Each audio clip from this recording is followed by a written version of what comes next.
There used to be a marvelous method of communication. It's called the telephone, and it's wonderful. But now if you make a telephone call, so you get a doctor to ask him a question, to give him a report, to discuss the case, you get someone that says, if it's an emergency, call 911. If not, to hold the phone a moment. If you want Dr. Someone, push 1, 2, 3, 4, 5. If you want to speak in Spanish, push another button and so on. After a little while, you can finally get someone, a real live person.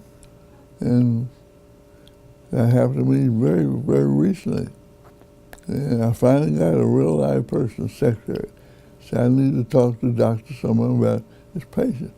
Well, this is his afternoon off. Sorry, can you call back tomorrow? Yes, I can, thank you. So you just, I sound like I'm complaining, I'm really not.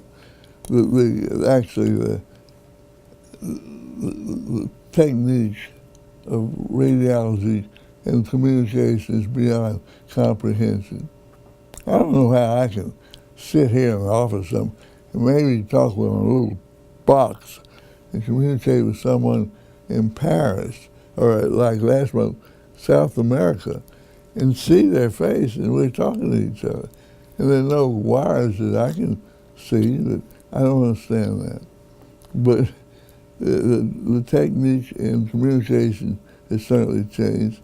And the technique in imaging is, when I first started, we had a dark room, literally, no light whatsoever.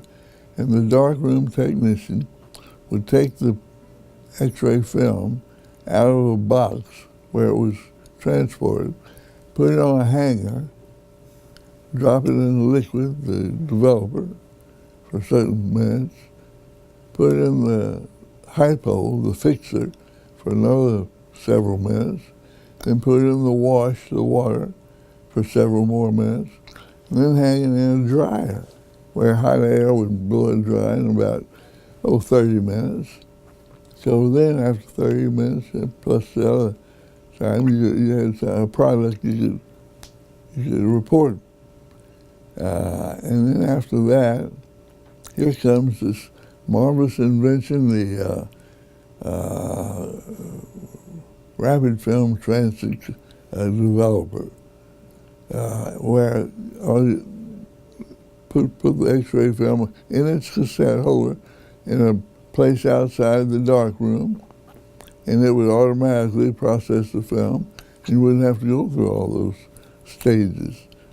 And after that, in about 1955, here comes the image intensifier, this new modern type of fluoroscope, where you can fluoroscope in a lighted room. This was unbelievable. And not only that, but the image was so bright that you could record on movie film the examination. And this opened the avenue for, angiocardiography, angiography of anything, any part of the body. And in 1960, here comes ultrasound. And ultrasound, the most non-invasive type of imaging you can imagine.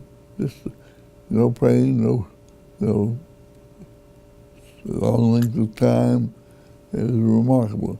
1970s, Dr. Hounsfeld, a British scientist, invented the CAT scanner, computerized axial tomography.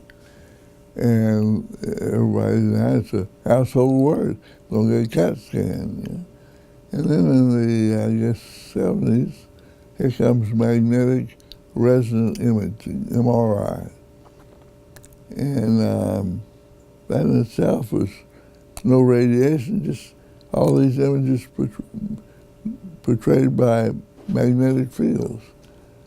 And then in the 1990s, here comes digital imaging, much much more practical and accurate method of looking at X-ray studies or ultrasound studies or CT or MR. And then in the, I guess, 1990s, here comes voice recognition, where you just dictate it into a microphone and the computer does the typing for you. And now in the 2000 year, here comes PET scanning, a combination of isotoping imaging and nuclear medicine imaging and other forms of imaging which we have. And that brings us right up to this moment in time.